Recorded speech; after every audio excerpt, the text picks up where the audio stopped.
was around, hey, when we have an incident, how are we going to address it? Who makes the decision about what it was? And there was this, incident response from our level, the CISO, kind of up. Yep. And then there was this technical incident management. So what you're explaining is, you guys are managing kind of that technical aspect, but you need this conduit and this interconnection between you and, the business, because they're the ones making the decision. And plan it in peacetime. Right.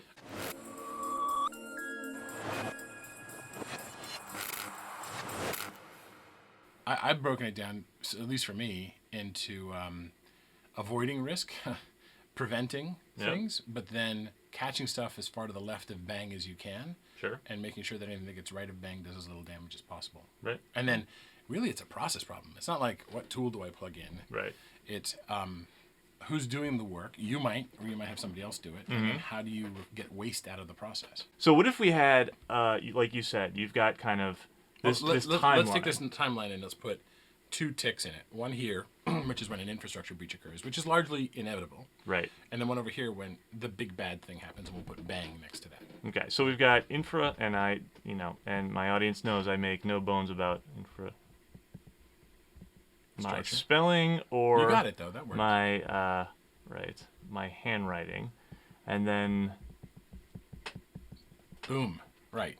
staying left of boom. So in this phase, this is where you got to use prep time for all of it. Right. And Hollywood's done us a disservice, right? They've made it seem like some hackers. Oh yeah, typing. It happens, and all of a goes, sudden everything happens. But there's right? actually Doesn't lots happen of that little way. teeny steps in here. So if we did, there's like lots of little things the hackers are going to do, the attackers, until the really disastrous thing happens. Right.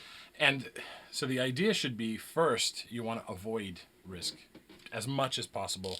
And then, by all means, prevent the preventable.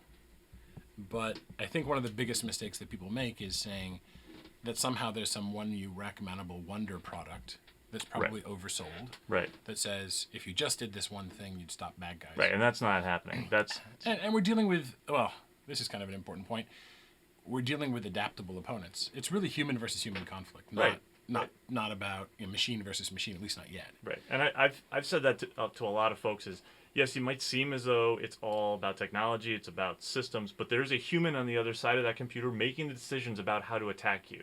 Just like you're a human on this side trying to figure out how to defend. Right. It is still human versus human. And I pitch a lot, especially to the college students around, take psychology, take sociology classes, learn how people think, because their decisions are what make them do things. If it's it leads to the whole concept of, attackers go into and look at, there's a motivation there, right? What is it? They don't just arbitrarily say, oh, I'm going to go attack this bank. No, there's a motivation. Why? And why that bank? And why at that time, right?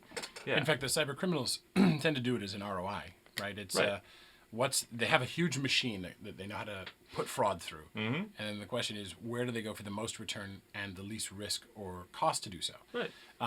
But then there's the more subtle attacker, right? The more advanced one. Mm-hmm. And I would say, in fact, that you get prevention here and here. Most preventative tools they're either the type of antivirus plus, right? Or firewalls. So they either get them as they come in or in the moment when they go out. Right. And you can fill between these two ticks, you can fill it with the Lockheed Martin kill chain, the MITRE attack framework. Doesn't really matter which you choose. They're going to go through phases or milestones of an attack between the two, and your job's to catch them as far to the left of boom as you can get it. Right. Because I think one thing I've seen, and I don't know if you've heard this, definitely a military component view is time is on the side of the attackers up until they breach. Right. And then after that, time is on the side of defenders. Why? Because on this side of things... If they do it right. Right. On this side of things, the defenders should, ideally, know their network. The attackers, when they're coming in, they don't actually know what is happening on the other side of this wall. Correct, yeah. So they have to take the time to figure out. It's not, and like you said, Hollywood's done the major disservice because everyone believes, oh, they've gotten in, they've immediately found the crown jewels. No. They get in, they establish a beachhead, and then they need to figure out where the crown jewels are. They might have an idea based on, their reconnaissance or casing the organization, like, hey, we went after this org because they have intellectual property on this type of an engine that we need to further our national interests. I'm not saying it's China, but like something like that. This rhymes with China. Right. Like I always said, it's like, I'm not saying the countries that they are, but they speak Russian and they speak Chinese, whatever. they need to kind of know that. They need to figure out what that is, like, in this time frame. They might have an idea, but they don't immediately get it, like, once they compromise and that one mailbox. Unless they're on a mission, unless for some reason they've been tasked with go do this right now, right, they're going to be trying to get in and be slow and persistent. So in the case of cybercrime, I often liken it to battleships at war, right? Just pounding away at each other. Right. And if you have somebody who's trying to steal money from you, you want to lower the amount of money that they've stolen, right? So you want to catch them early and hammer them. And now with the more advanced attackers, it's more like submarine warfare, right? Where they're always asking the question, are you on to me? And if not, they're not grabbing the crown jewels, or whatever term you want to use. And making a dash. They're not just bolting with it. They're saying, let's put a plan B in, a plan C, a plan D, so that we can come back at will. And as soon as they think that somebody is onto them, and we've seen this before because we as an industry all check our hashes against repositories. Right. Sometimes they have dummy accounts, and some of those hashes they track. If they think that you're onto them, they go silent running like a submarine. Right. And so there's this movement through the network. The goal should be, in fact, for us to find them. That's the detection part. And and once you have that, if you've done your homework, time is your friend. Right. If you haven't, you could be in a lot of trouble because you not only have to find them, you have to understand the extent of the infection. Sure. You have to say, do I know who they are? Do I know where they've gone? How big is the tumor? Right. And constantly have to ask yourself, do I stop them now? Do I stop them now? And it's this trade-off between knowing enough and stopping something terrible from happening. Right. Because you could stop them now, be unknown to you that they're sitting and established other beachheads, and they just fall back to those positions. And now you've gotten rid of it, and you've gone along your way saying, oh, good, we've cleaned up the problem. Oh, but they still have a presence. And don't forget, by the way, they might at some point say, little star here, they might say, right now, here's a little gimme for you. Or they might drop a virus. And your temptation might be to say, hey, we found a virus, we stopped it, golf clap, we're done. They could do a DDoS attack, they could do any number of things.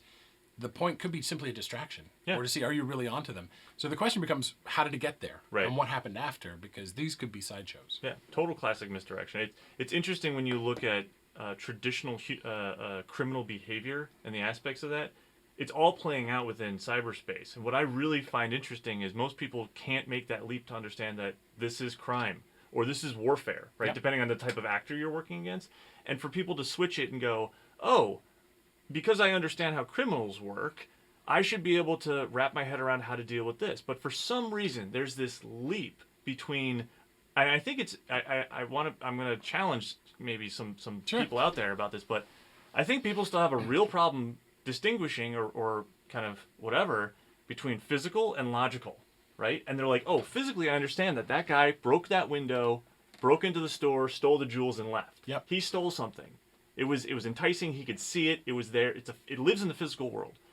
Everything that we deal with within this space lives inside of the logical world. It's a much larger world than we can sometimes physically relate to. And it can be accessed, like, it's not just on the street corner. Like, you can access your store or your information from anywhere that the internet connects.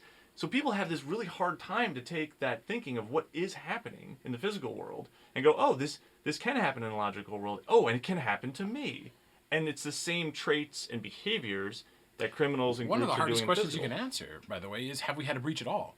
Right. If it's a bank and the vault's busted open and there's no gold in it, you know. Right. And sometimes I see the press and having been on the losing side sometimes in cyber conflict, you sit there and you go, did we have a breach? Yeah. Did this boom thing happen? Yeah. It's not like there's a green screen somewhere that suddenly flipped red. Right. And we're like, don't tell anybody. No, Right. it's a difficult question to answer. Yeah.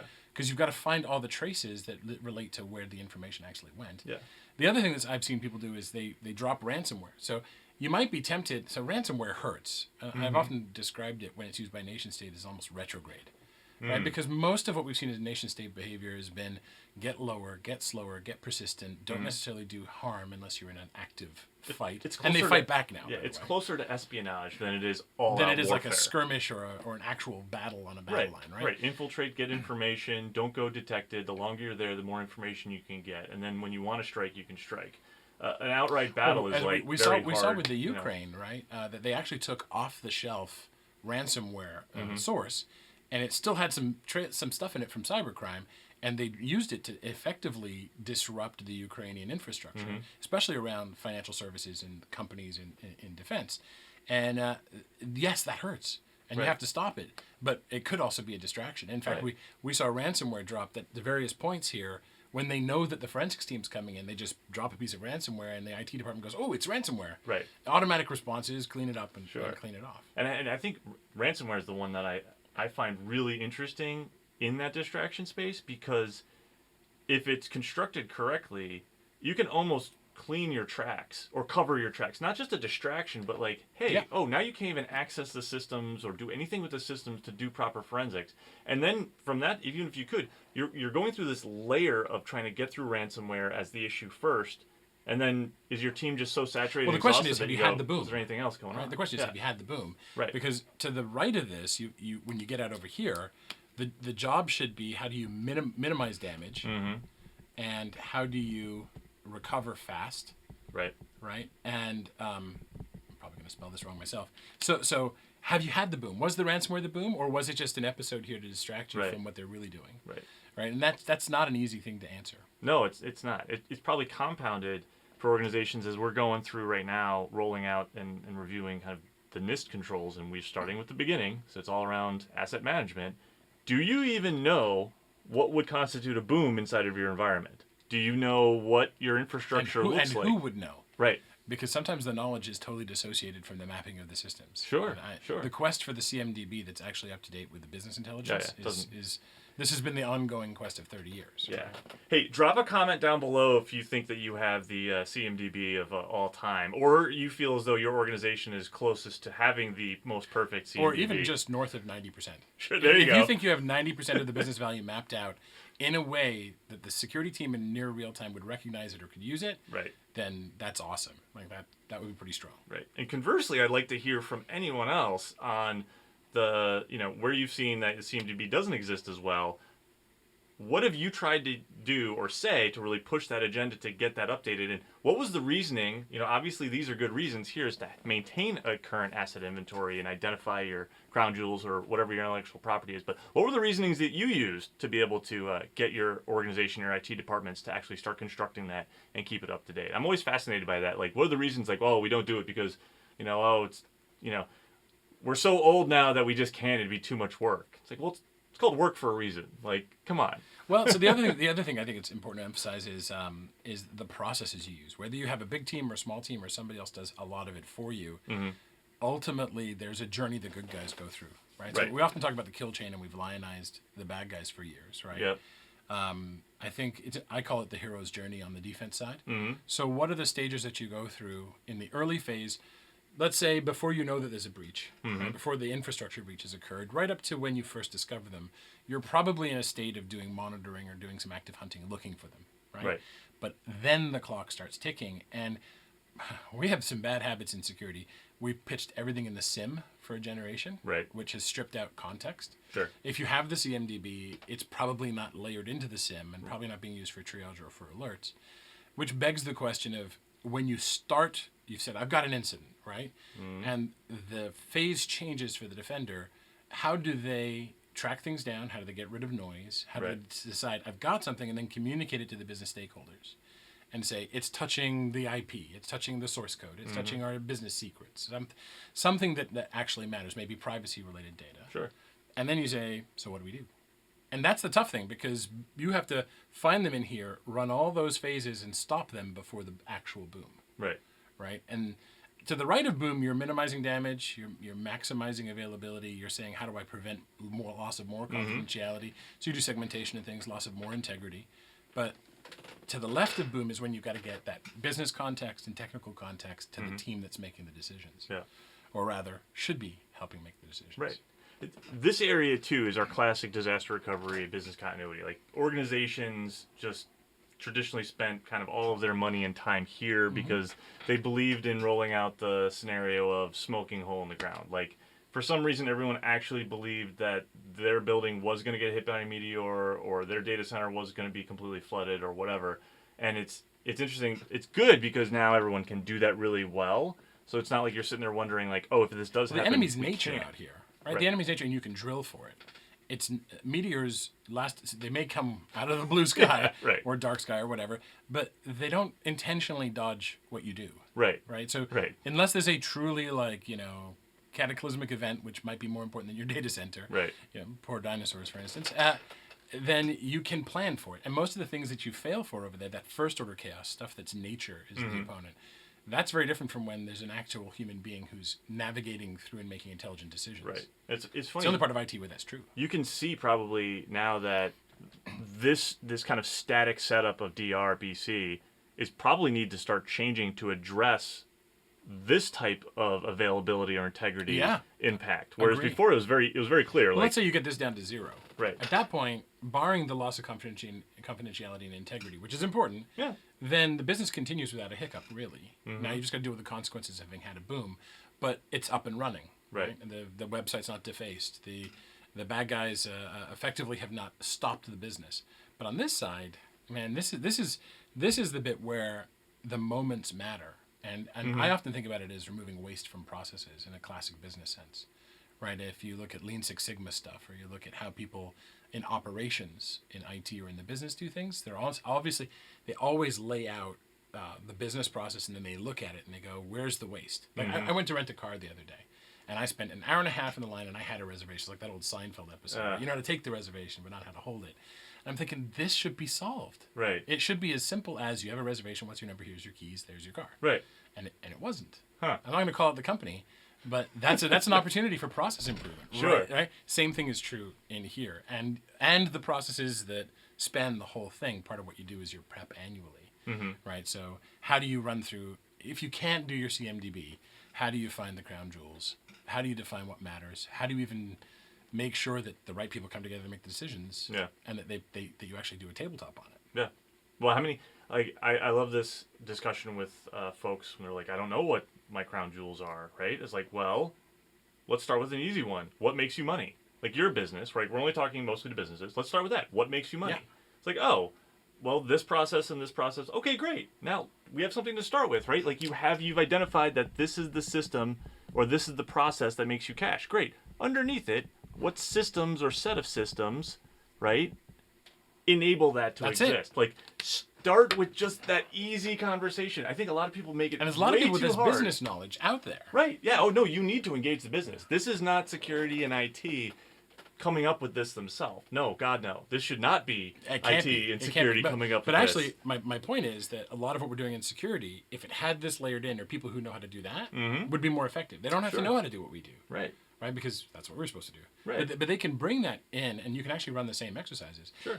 I think the biggest problem in security is actually lack of alignment to the business. And I don't even mean you can get money for something. It's that the goals are different between business and security. Well, sure. Security has grown out of IT, like IT grew out of telecom, and that was this whole line where we consistently just kind of keep failing to bring it back up. I think the group that's done it the best, HR. Look at HR business partners and their alignment to different business units or to businesses within a corporation, right? They've sealed that. Why? Because they realize that the employees are the ones that are actually doing the work inside of the organization. Therefore, we need to figure out how to make sure that they're taken care of, both from a corporate view as well as the employee view. So, layer in HR business partners into an organization. Why isn't security and IT doing that within business? I have unpopular answers for that. That's okay. I think it's because this isn't a popular show yet. I think it's because that's fine. That's funny. No, but I think it's because we're partly rebels, right? Sure. In security, we like to tear things apart and disassemble them, but we also grew up as a necessary evil at the table, and very often weren't sitting at the same table. So you get to be CISO. Congratulations. You're seen as a hobbyist. Right. I made this mistake my third time as a CISO. I leapt at the C level on everything that had the word security associated with it, and I should have not done that. Yeah. I should have let other people feel like they had a piece of it. And then I wasn't seen to be a business person for the company, which was I'll name it, I was at MicroStrategy, and I don't think I did a good job of being seen to be about the core business, which was BI. Right? So that could have been done better on my part. And I think sometimes, you rise through security by being sometimes the smartest person in the room. Right? Either you know do this stuff or you know really technical stuff, and so you get to beat your chest like an alpha male. That doesn't help you when you get to the table where nobody cares. Right. Does that make sense? It does, because I've seen a lot of this where it's like, oh, Bob understands. I pick on Bob a lot in all my examples. Poor I Bob. don't know who Bob is. Pick on Alice instead. I should do that some more too. I have a crypto joke somewhere in there. But Bob understood. It was like IT. Like, Bob, you understood computers. Congratulations, you're the CIO, or like you're the IT guy. And then he just kind of grew either rightfully or wrongfully so, he grew up in there. Same thing with security. It was like, oh, you're the network guy or the system guy who understands what these logs mean, or able to use this one tool that we're now using for security. Congratulations, you're the security guy too. Right.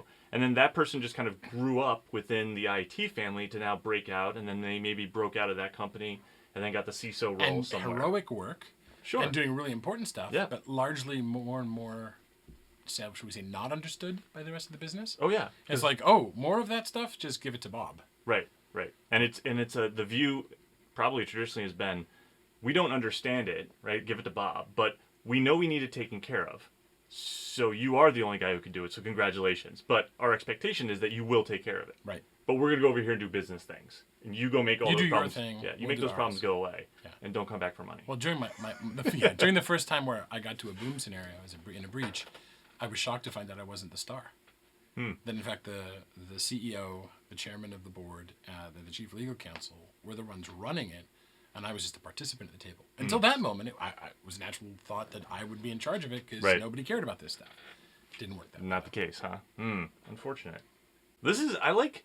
So what you guys are doing in your current stance, right? So you're at Cybereason still, yeah. right? So are you guys are focusing on this space here? Well, there's a few. Yeah, so we started a Cybereason with how do we get if you map the MITRE ATT&CK framework, you'd have like 12 stages in here, right? Right. How do we essentially pick up the behaviors on every endpoint that say something is happening here? So we get all the behaviors on every system, good and bad, Yep. under 5% CPU, stick it in the back end that we can then mine. And say and by the way, that back end preserves a lot of the context. I don't mean the business context. I mean, this is the continuation of one set of behaviors. Right. So something went from Outlook to Excel to PowerShell, change of privilege, lateral movement. That's a chain, Right. and it would show up as such. Right. in our system. Yeah. So we did that, and then we said, okay, so now that chain we can treat as an object, and we can remediate that and fix it and undo it, which is super useful. So then we started to get into the prevention game as well. Okay. Right? So Yeah. now we do especially around the endpoint. And, Right. we do Yeah, because endpoint every CISO, right, consumer, right. So when I was a CISO for my last gig, it was always how can I collapse, functions, right? I didn't want to, fight with IT or CIO and trying to you're having this endpoint battle. Like, Yep. oh, there's too many endpoints. It's like, okay, well, what solution out there can give me all of them in one? So or the almost minimal all of this amount stuff is kind in of one? commoditized. Oh, yeah. It's, this it's space on the is. basis of cost. Sure. But people were deploying us on top of it, so we had to coexist with it. And Right. then you get the next question is, so how do I consolidate and get less drain and Right. less agents and stuff like that? And drive down your costs because And- you got with one vendor, one solution, it's probably going to Exactly. cost less than, and plus the overhead of the back-end management. But we and went to market in Japan, Mm-hmm. which we did a joint venture with SoftBank, who are our biggest investor. Yep. And Shout nobody. out to Gary H. New Gary CISO. Hayslip. Oh, Hayslip he's at my buddy. CISO at SoftBank. Love Gary, but almost all Japanese companies, security was kind of built into the DNA, but there's very small security departments. So even huge companies of 100,000 people would have no CISO, and so effectively we started to do managed services for them. And in my SOC, we were down at about 15 to 20,000 systems per analyst, and I had to crank that up. We're now over 150,000 systems per analyst. So Wow. we can do MDR, managed detection and response Yep. services. So when this is managed by someone else, but my point is often to organizations like that, we may be doing the work, but the business processes are still owned by you. Mm-hmm. When we can divide it between what you do and what we do in any number of ways, but you ultimately are accountable for when Right. your business goes down, Right. and you have to make a decision about when to cut something off or not. Sure. So how do we make that as efficient as humanly possible? Right. And that kind of gets into this classic business consulting. Right? Yeah. How do you remove waste from processes? Right. Do you find? So I had a great relationship with my chief, one of the heads of legal in my last organization, and the equivalents at others, and it was around hey, when we have an incident, how are we going to address it? Who makes the decision about what it was? And there was this incident response from our level, the CISO, kind of up. Yep. And then there was this technical incident management. So what you're explaining is, you guys are managing kind of that technical aspect, but you need this conduit and this interconnection between you and, the business, because they're the ones And making the plan decision. it in peacetime. Right. So, and if you haven't mapped it out and haven't defined it, that's okay. We can take care of a lot of the below the water stuff for the iceberg. If you wanted to draw the line lower than that, that's fine. But if you haven't done it, then we can come in and help to basically plug it in without having developed that maturity. Mm-hmm.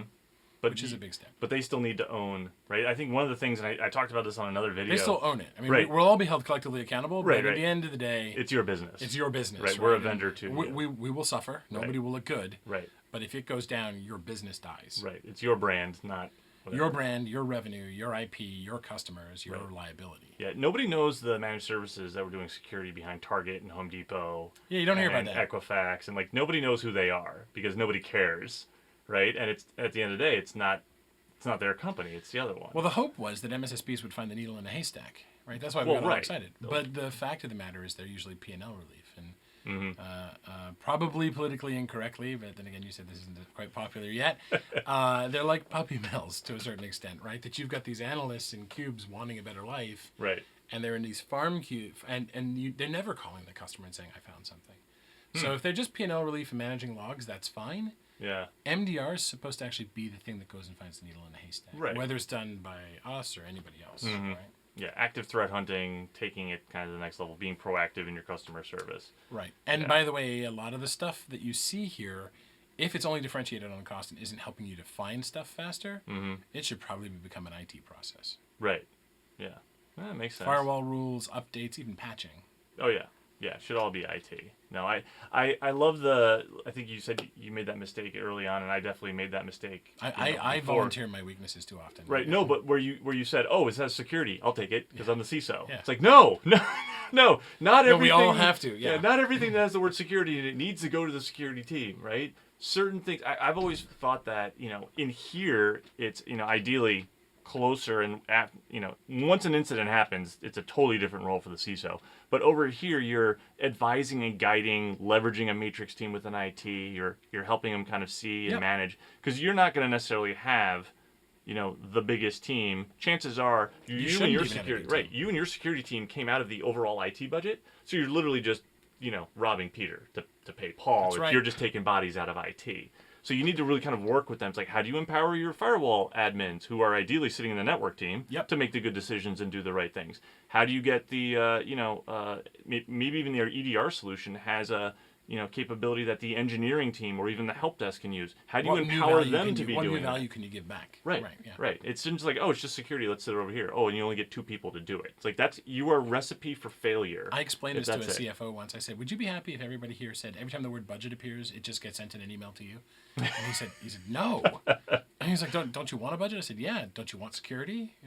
Yeah, and it's amazing how that just plays out for the security space. So it would be interesting to see if anybody's got a comment on discussions or ways that they've kind of managed that discussion with their counterparts in IT to take a security function that everyone kind of threw into the security bucket and said, go ahead, you fix it, and own it, and worked with teams inside of IT or others, or even legal. And I love, and everyone knows, I love my internal audit groups. Like, how do you get those other teams, those ancillary teams, empowered to then help you perform your mission? And figure out vice versa, what can you do for them? Because it shouldn't be just like, oh, hey, how can I get you to do this, and then walk away. It's like, how can I get you to do this for me, and then where can I help you, later? Because guess what? You all work for the same company. Look, you'll figure out what your boss wants, right? If you don't make the commander happy, you're going to lose your job, right? And people who work for you will also find out how to make you happy. But the most important people are the lateral relationships. Yeah. If you don't figure out what they care about, then you're never going to be aligning. Right. And by the way, you have no trust if you don't believe the person across the table from you. First of all, if you don't know them, and then if you don't believe that they share a common goal, then you actually don't trust each other. Mm-hmm. Yeah. When it comes to budget, when it comes to the board decisions, discussions, just executive or management discussions, if you're in the security, if you are the CISO, and obviously the title of this whole thing, CISO life, like, and you don't know who the head of legal is, you don't know who the head of HR, if you're not in with them and like 1 or 2 layers down, you're not a CISO. Because everybody wants that role as CISO. But I don't think a lot of people have fully understood what's actually required. Like, being in the C-suite means you're not necessarily just leading and being the top dog on your area. It's about going across the entire organization. It's a logistics, it's an enablement, it's a diplomatic and leadership role. And that means, unfortunately, you sometimes have to be less in the weeds of how security is done. Oh, yeah. And a lot of folks don't remember that. Yeah. So many of our colleagues say, I still do this and I still do that. And Yeah. then I'm jealous, but Right. you're probably not doing your job. I'm right. jealous too, to some extent. Like in my last gig, I was there for 4 years, right? The early days, no security program, so I built it, right? Yep. With the team that I had, we built an amazing program. Very, very happy. Like a lot of open source, and just like built probably multi-million-dollar IDS and IPS system out of all open source and commodity hardware. Cool. Hands-on, right? I was just like, let's do this. But then it was like, I can't. Like if I need to be effective inside the organization, like I need to know and spend like 90% of my time with like, not you. That's Unfortunately, right. it's like That's right. seeing and having. That's why your lieutenants matter so much. Exactly. I was just gonna say, like, when I brought my one director up and had him run that whole program, I was like, guess what?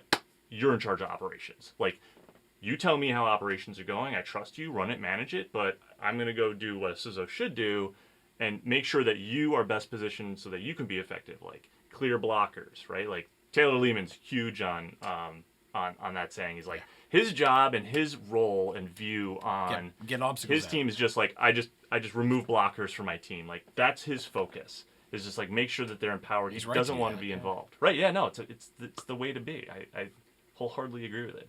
And I want to see more CISOs, succeed in this by kind of taking that approach. I think too many of them just see what's in front of them and what's being expected, and they're fearful to push back because they're like, oh, I got to do all this technical stuff because the CIO demands it. Or it's like, whoa, like they gave you that title, not just like they gave it to you with a sense of you should be able to kind of push back and say, hey, guess what my job is? This is my job. Like, do you want me to prioritize certain things or not? Like, take ownership of it. That's right. Own it, right? I think we'll see it more. Again, I align it much to the way that the CIO was in the early days, right? Oh yeah, they used to be their biggest problem 15 years ago was alignment to the business. Right. People were like, are you really part of this company? I mean, you do this website stuff and this data center Right. thing. Nobody questions that now, right? Right. No, now they've matured, and you're going to see it's going to take a while, and we're all going to go through the pains of it. It will follow that exact same track. Yep. And it'll If we do it right. If we do it right, yeah. Well, the next guy that'll get dumped on will probably be like the chief data officer or some other kind of tangent. Chief privacy officer. Chief privacy officer will be the next guy. Good right? luck with that one. Right. Legal will start looking at that guy, being like, "What are you doing? We had a privacy problem. The That's kids' all you, table's right? over there." Yeah. You have no direct reports? What's that? You want a budget? Yeah. Well, Sam, thanks for having coming me. on This has been out for awesome. this. This is a good discussion, and Hope it's good value for folks, and we'll do it again. yeah. So, hey everyone, Brian Hoagley with SideChannel, Sam Curry here from Cybereason. Check us out on Sizzle Life. Hit the subscribe button if you can. Follow Sam. Sam, are you on Twitter? I am at Sam J. Curry. All right. Follow him over on Twitter, and we will check you next time. Thanks.